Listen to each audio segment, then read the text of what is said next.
That doomsday clock they talk about was not designed in heaven. The time was set at 7 minutes to midnight and 47. Many near... There is no possibility of conducting a frank discussion on U.S. policy in the Middle East without talking about the U.S. relationship with Israel. People are completely confused trying to explain our policy towards Syria. Doesn't make any sense. Syria a threat to us? No. Why does Bashar al-Assad have to go? Or because Obama said so, or because Hillary Clinton said so? Well, why did they say so? If you don't understand where this policy originates and comes from, then you're at sea in trying to explain it. If you look back to 1996, there was a study done for a fellow who was about to become prime minister for the first time. His name was Netanyahu. It was completed mostly by Americans. We later called them neocons. There were several prominent ones. Douglas Feith, number 3 in the Pentagon under George W. Bush. There were other people, and most of them, as I say, were Americans. Richard Pearl is the other person I was thinking of. He was head of Rumsfeld and its Defense Department's Brain Trust, his research group. So they composed this thing, and they called it a clean break, a new strategy for securing the realm. Okay, securing the realm. What realm? Well, the realm was Israel, Greater Israel, Israel that expanded and occupied territories during the 1967 war. It's very explicit. It talks about the need to make sure that Syria is pretty much blown apart. Iraq, the language is, well, Iraq is a prize in its own right. We need to get rid of Saddam Hussein, and then we'll go on to Iran and other places. It's right out there, okay? It's in black and white. It's written by Douglas Feith, Richard Pearl, and others. Now, that's 1996. Several years later, there was the Project for a New American Century, populated by the same people who decided that, we really needed to advance Israel's interests, and the first and foremost thing we do is we get rid of Saddam Hussein in Iraq. Therefore, he won't be a problem for the Israelis. Now, the Israelis, curiously enough, would have preferred us to do Iran first. Matter of fact, some of the neocons that really swagger around said, Iraq? They have no military to speak of. Real men go to Tehran, right? Say that, yeah? One of them said, Iraq is going to be a cakewalk, right? Okay. But that was the plan, all right? Now, if you fast forward to what's going on in Syria now, after we pretty much destroyed Iraq, I'm talking strategically here, but we're really talking about human beings. Not only the 5,000 U.S. troops that were killed about Iraq, but I was going to say hundreds of thousands, at least hundreds of thousands of Iraqis dead because of the war, all manner of people injured and wounded, and refugees. Well, we know about the millions of refugees internally in Iraq, externally in countries around its periphery. The same with Syria. Now, what happened in Syria? Well, 2011, there was an attempt to do kind of a Arab Spring in Syria. There had been economic difficulties, there had been drought, and there had been people that said, hey, we ought to take advantage of this opportunity in Tunisia and in Cairo. Let's see if we can get a little bit more democracy here. Immediately, that was seized upon by people who wanted to do Bashar al-Assad in, including Hillary Clinton and, by extension, Obama. So what happened? Well, we started finding moderate rebels to support. Well, even Obama said 2 years ago now that talking about moderate rebels in Syria is a fantasy. fantasy, his word. All of a sudden, as if, well, like Lazarus coming out of the tomb, moderate rebels have been resurrected now, okay? We're supporting them again, except for some new qualitative difference that came about as a result of the Russian intervention. Now, the background is that we, in my view, cannot understand U.S. policy toward the Middle East, and specifically Syria, without understanding how our policymakers brag, virtually brag, not virtually, really brag, about there being no daylight between the policies of the United States and the policies of Israel. That doesn't do us any good among the Arab states out there, okay? So if that's the case, why is it that our president, Barack Obama, decided on August 20, 2012, to draw a red line, okay? Now, we all knew that Syria had chemical weapons. They were left over from when they got supplied by various and sundry. There was never any suggestion they were going to use them. It would be suicide immediately because the Israelis would nuke them or whatever. But Obama was asked a question at the very end of a press conference, sort of an unusual thing. Oh, Mr. Obama, you said that you would intervene militarily in Syria unless, you're never going to intervene militarily in Syria? And then Obama, as if reading a script, said, well, if the Syrians were to use or even just to move their chemical weapons, then I would draw a red line there, his words, okay? Then I would change my calculus, I would change my approach to Syria. Red line for us is we start seeing a whole bunch of chemical weapons moving around or being utilized. That would change my calculus. Yeah, intimating that, well, there would be U.S. military intervention. Now, who gave Obama that question and told him the answer? I don't know, but it's a safe guess it was Hillary Clinton, okay? Okay, that was August 20, 2012.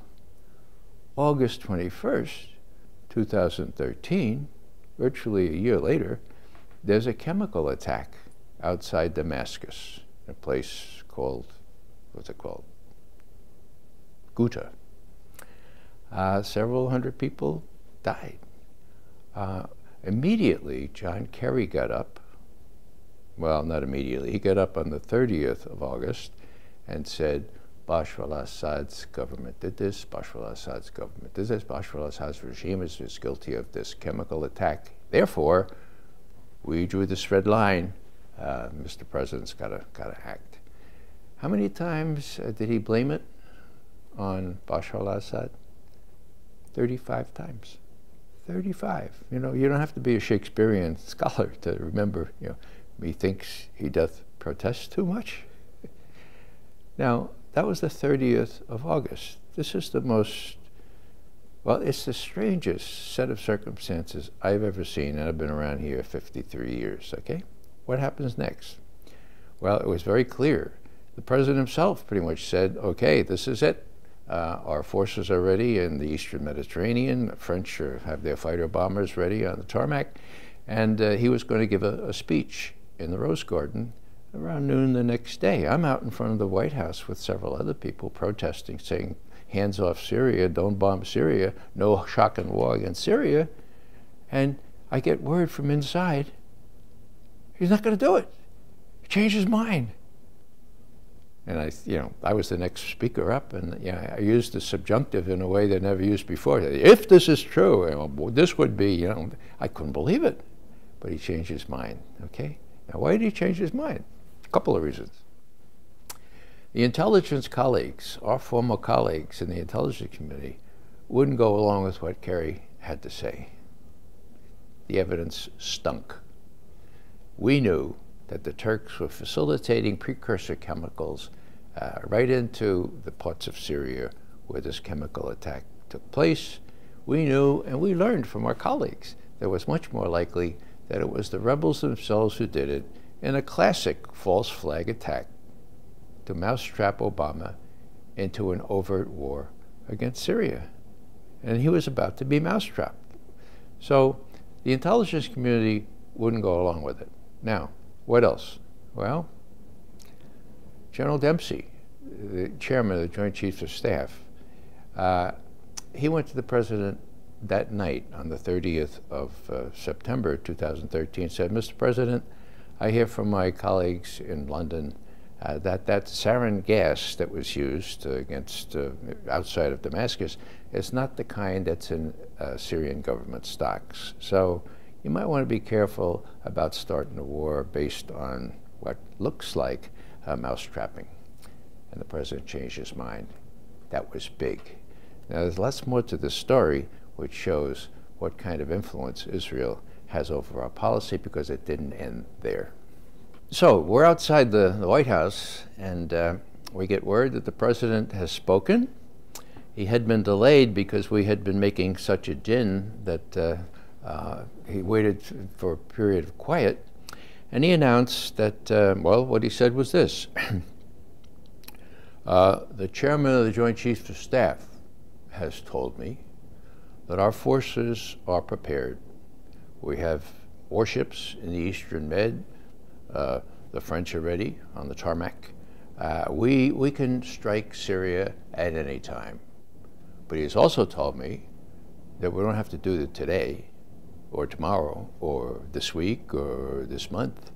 We can do it at any time. And so I have decided to go to Congress to seek appropriate authorization for this strike. Whoa. After careful deliberation, I have decided that the United States should take military action against Syrian regime targets. But having made my decision as Commander-in-Chief based on what I am convinced is our national security interests, I will seek authorization for the use of force from the American people's representatives in Congress. Now, it wasn't just my former colleagues who were honest this time. It wasn't just Dempsey. The British, for the first time in 855 years, had voted against the war. British Parliament, right? And, wonder of wonders, it was August, right? And so Congress people and senators were home. And they learned real quick, Americans didn't want another war, okay? So there are lots of factors all coming together. But Obama decided to do the right thing. Now, he was supported by whom? Nobody. He admits it. He has said publicly that he had to go against the advice of Biden, of Kerry, everybody else, and he did the right thing. And he's very proud of it. Now, what did he also reveal recently? He revealed that the head of national intelligence, a fellow named James Clapper, came to him unannounced one morning and said, Mr. President, this business about Bashar al-Assad being responsible for the attacks, the chemical attack outside Baghdad, I just want to let you know, it's not a slam dunk. You got it, Mr. President? It's not a slam dunk. Now, the allusion, of course, is to George Tenet, the fellow who discharged George Bush's instructions to falsify, to create fraudulent intelligence on Iraq. His saying that the weapons of mass destruction evidence was a slam dunk. This was around Christmas time, 2002. So, Obama was warned. He was warned by James Clapper, the head of national intelligence, and Dempsey. I'm sure that what Dempsey said was this: Mr. President, you know, John Kerry's a wonderful guy. Strategic thinker, not so much. With all due respect, driving boats up the Mekong doesn't make you a strategic thinker. And he doesn't know what would happen on day 2 after Syria. So with all due respect, you could see what he's trying to do. Cut him off the pass, and Barack Obama did, and he's very proud he did, and now he admits that his chief of national intelligence told him it wasn't a slam dunk. Why did Clapper tell him that? Because he was faced with a revolt on the part of his intelligence analysts who refused, and this is important, who refused to do an intelligence assessment. Now, a major event like this, you always get an intelligence assessment. I mean, that's what the intelligence community is for. What happened outside Damascus on the 21st of August, 2013? We needed intelligence. Who was responsible? Our guys wouldn't do it. You know why? Because they wouldn't come up with the answer that Kerry had developed, okay? That Kerry said 35 times on the 30th of August, okay? So there was no intelligence assessment. So after Kerry got up on all the, he got up and all the propaganda stuff, and they said, well, even the stenographers of our media said, well, what's your evidence? They came up with something called a government assessment. New genre. I had been around 50 years before that. Never seen a government assessment, but to their credit, the intelligence people wouldn't do an intelligence assessment. So this government assessment, that means it was created by hacks, political hacks in the White House. Okay, so what happens next? Well, Kerry goes before Congress on the 3rd of September. So we're talking 3 days after the president decided, no, we're not going to do this, right? That's the 31st of August. And he says, we still need to retaliate. We did this red line, and we got to do this. And besides, the moderates are winning, or beginning to win, got the upper hand. Now, he was before the Senate Foreign Relations Committee, which was really gung-ho, to have this attack, just as they're gung-ho to attack anybody. So what happens next? Well, on the 4th of September, the president arrives in St. Petersburg for one of those summits, right? And on the day of his arrival, Vladimir Vladimirovich Putin, the president of Russia, gets up and he says, John Kerry has said that the moderates are winning and that Bashar al-Assad was responsible for the chemical attacks outside Damascus. Он врет. Он знает, что врет. Это печально, which means he's lying. He knows he's lying. This is sad.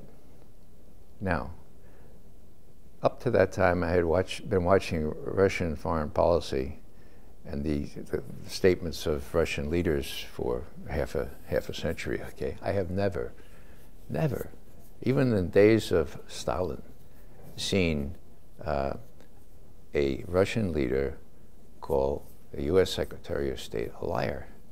But he had him dead to rights. And Obama, who arrived in St. Petersburg that day, knew he had the rights. Okay? Clapper had already told him, right? James Clapper, the head of the National Intelligence. So what did they do? Well, Putin says, look, Barack, we talked in Northern Ireland just a couple months ago, in June, about how we could manage this chemical weapons problem in Syria. Matter of fact, you know that we've got some working groups working together to figure out how we could make sure this isn't a cause célèbre, isn't a casus belli. So look, let me work on Assad. I think we can persuade him to give up his chemical weapons under supervision, and we can prove that he's given up. So let me work on it. Okay, so Obama says, okay, so he goes back to Washington. Meanwhile, Kerry's around the world, and he's in London, and he's finishing up trying to rally support for an attack on Syria, right? So what happens is that Kerry gets up in London and says, look, the red line has been violated. If we don't move against this terrible threat to us all, now it'll be too late. And then finally somebody asks him a question from the audience, last question, okay, in London, okay? This is, I think, around the 7th of September, 2013. Mr. Kerry, is there nothing that Bashar al-Assad can do to prevent himself from Syria from being shocked and awed? And Kerry says very dismissively, he says, well, he could give up his chemical weapons, but that's not going to happen. He's not going to do that, right? So everybody said, oh, okay. So he gets on a plane, and he gets a call from President Obama. John, sorry for not cluing you in on this, but we've got this deal with the Russians now. We've agreed that tomorrow the Syrians are going to announce that they're going to give up all their chemical weapons for destruction. So I want to check in with you when you arrive, but then I want you to go back the next morning to Geneva to conclude this agreement. These working groups that you know we had these working well, they're all ready. We can do this thing in a week. Kerry says, oh, okay. He goes back to Geneva and concludes. Now, most Americans don't know any of this. Most Americans don't know that all of the chemical weapons in Bashar al-Assad's army were destroyed on a U.S. ship specifically outfitted for destroying such chemical weapons, and the problem was solved. Now, this is key, this last little part of it. Well, two last things here. And it has to do with Israel's influence over John Kerry, over Hillary Clinton, over U.S. policymaking in general. Well, while all this was happening, there was a relatively new bureau chief assigned by the New York Times to its Jerusalem bureau, and her name was Jody Ruderin. Now, she didn't have a lot of experience in Middle Eastern matters, but she clearly had been briefed, and she's ready to do her job. And when all this stuff is going on, she says, to her credit, you know, I think I'll go ask some high-level Israeli officials what their take on this all is, what their preferred outcome is. And so she does. And she consults with some Israeli officials in power, some in retirement. And what does she find out? Well, the previous consul general in New York, the Israeli, he says, well, you know, Miss Ruderin, it's not real, it doesn't sound really, it's kind of awkward to say it this way, but our preferred outcome is no outcome. And she says, well, traduisez, s'il vous plaît. I mean, hello, what do you mean no outcome? He said, well, I told you, it doesn't sound very humanitarian, but it's like a playoff where you don't want either team to win. You don't want them to lose either, but you'd prefer to see kind of a draw. And she says, what do you mean? Okay, he said, well, as long as Sunni and Shia are killing each other off, not only in Syria now, but in the whole area, Israel has nothing to fear from Syria. Whoa. Now, this was the Labor Day weekend. Jody Ruderin, to her credit, wrote it all up. And wonder of wonders, it appeared in the New York Times. I can only speculate that people were off at Jones Beach for the weekend, you know. But there it is. Our preferred outcome is no outcome. So, what's the background here? In 2013, Bashar al-Assad was beginning to win, okay? He had displaced many of the moderates, bad moderates and moderate moderates, many of the rebels, I should say, from their places that they had occupied for a couple of years previous. And he was starting to make real gains. And so if you don't want either side to win, especially not Bashar al-Assad, what do? Obviously, you mousetrap the United States into overt intervention, that way assuring U.S. is not necessarily going to win, but Bashar al-Assad is not going to win either. So it almost worked. And it's really quite amazing how the president very openly advertises this as one key success in his presidency, where everybody else says, yeah, go get Bashar al-Assad. And the answer, of course, is, why? Why? Was he a threat to the United States? No. Was he a threat to Israel? That's quite a stretch. But, you know, if you think about Hezbollah and how they get armed, they get armed through Syria. If you think about Israel's worry about very near threats from Hezbollah, from Hamas and others, then they really like to have pandemonium in Syria. They'd like to have chaos in Syria. They'd like to see Syria dismembered, and they got it. Okay? Now, last thing I'll say on this is, I think, kind of interesting because it's a personal experience. I think it was like the 8th of September, around that time. I'm asked to come on CNN International to talk about Syria, and I do. I'm in this medium-sized booth, and I do my thing sort of remotely, and I come out, open the door, and I almost knocked over this little guy, you know, and they're like, oh, yeah, it's Paul Wolfowitz. Now, as an aside, I've taken a lot of training in nonviolence, and thank God for that, because it came into play there, and I didn't do what I was, as an Irishman, just ready to do to Paul Wolfowitz, who, kidding aside, is responsible for all manner of killing and death and dismemberment in the Middle East. So I said, oh, I'm sorry. And he looked at me and said, oh, be careful. So then I closed the door, and who's across the room but Joe Lieberman? Talk about two neocons, arch neocons, in the same room. Well, there they were.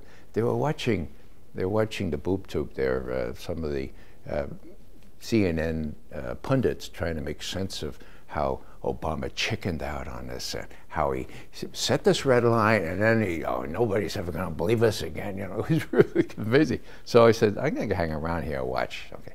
Sure enough, Lieberman and Wolfowitz go off to a separate studio, bigger one, to do their interview. And I'm watching it on the boob tube. First thing Lieberman says, I don't understand the president. You know, he doesn't need congressional authorization to start a war in Syria. He doesn't need that. And of course, Lieberman and Wolfowitz went on in that vein. The atmosphere was funereal. It looked like Lieberman and Wolfowitz's mothers had just been run over by a Mack truck. They didn't get their war, and they were angry. So here's Lieberman saying, President doesn't need Congress. So McGovern digs out his little Constitution, which he carries around with him all the time, and he looks at Article 1, Section 8, which talks about the only authorization for war would be congressional, and he underlines it, and he rips out Article 1, the whole Article 1, and he goes to the elevator. Now, this is not just an elevator kind of place. This is really, really ornate, sort of like something out of Saudi Arabia, really fancy marble and so forth. And he waits for Wolfowitz and Lieberman to come out of their studio. Now, you have to know Washington culture, and namely that it's not possible, it's not permissible to forget somebody who might be important, who you see. So I came on, I said, Joe, Paul, Ray McGovern.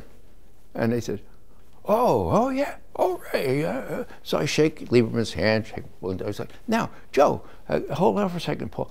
Joe, I couldn't believe you. You've been in Congress for, what, 24 years, and you don't know that the president needs congressional authorization to make a new war? You don't know? So here, I pulled out Article 1, Section 8 here.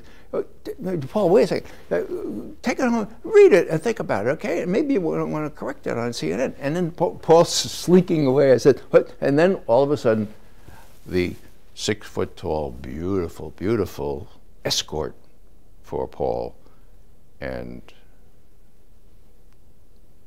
Lieberman appears on the scene. And she looks at what's happening, and she says, "Oh, gentlemen, I'm so sorry." And I say, "Yeah, well, I'm sorry too.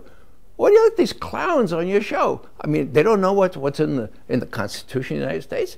Well, that was it for that. But what am I saying here? I'm saying that these, archetypical neocons were down in the mouth, saying spurious things on CNN about, the president doesn't need to authorize a war, and it just came into bas relief that the neocons were really ticked off because they didn't get the war that they almost, with Kerry's help and everybody else's help, almost mousetrapped the president into.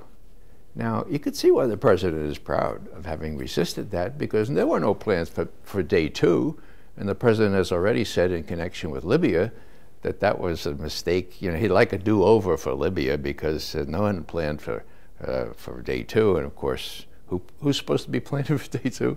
Well, her name was Hillary Clinton, head of the State Department. So these things are really important because they show that these people, not for reasons of U.S. national security, but for reasons primarily of what the Israelis want, are willing to craft our policy in that direction. What's the difference? What's the definition of a neocon? In my view, it's someone who has great difficulty distinguishing between the strategic interests of the United States on one hand and the strategic interests of Israel on the other. Now, everybody's entitled to their own opinion. I just don't think those people should be running U.S. foreign policy. And if you look at Hillary Clinton's pronouncements, she's going to invite Netanyahu into the White House first day in office. It's going to be that problem in spades, if that indeed what she intends. The time was set at 7 minutes to midnight and 47. Many near catastrophes have come along the way. Now climate change is ticking several seconds off each day.